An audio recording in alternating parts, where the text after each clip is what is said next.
বিসমিল্লাহির রহমানির রহিম। আফারা ভাইয়ের রান্নারা কেমন আছেন? নিশ্চয়ই রান্নারা ভালো আছেন। রান্নাগুলো লই আসি চিকেন তান্দুরি বুঝছেন, মুরগির রান আছে না, রান্নে ছোটো ছোটো করে কাশি কারি লবণ মরিচের গুঁড়া 2 চামচ দিয়ে ভালো মতো হাত দিয়ে মাখার পর গরম মশলা আর ঘরের তৈরি বুঝছেন। তারপর পেঁয়াজের আড়া বাটা করে আদা রসুন দিয়েছি, দিয়ে তারপর ঘরের ভিতরে আর জিরা ও ধনিয়ার গুঁড়া আসলে সেগুন দিয়েছি, একটু আগে ছিঁড়ে দিয়েছি দেখছেন।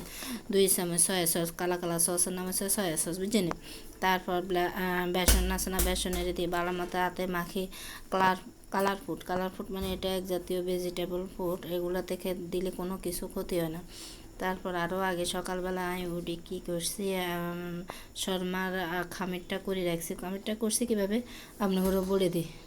ইস্ট এবং ময়দা, সয়াবিন তেল, একটু চিনি দিয়ে আমি খামিরটা করি আমি ধরেন বিকালবেলা পর্যন্ত রেখে দিয়েছি। তারপর বেলি দিয়ে দিয়েছি, তারপর সয়াবিন তেল অর্ধেক ও সরিষার তেল অর্ধেক দিয়ে দেখছেন কি সুন্দর আমার কালারটা এবং সুন্দর হয়েছে।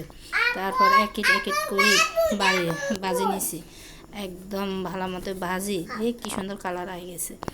ভালো মতো ভাজি ওই বেটারা শর্মা দেন না, মাংসটা কারিরা কুচি করে, তো বই নাঙ্গ হেত মতন তো আঙো নাই, হের লাগে আর দিকে ছুরি দিয়ে ভালো মতো কাটি নিছি, দিয়ে ঘরের তৈরি মেয়োনিজ পেঁয়াজ গাজর দিয়ে তারপর শর্মা বানালাইছি বুঝছেন।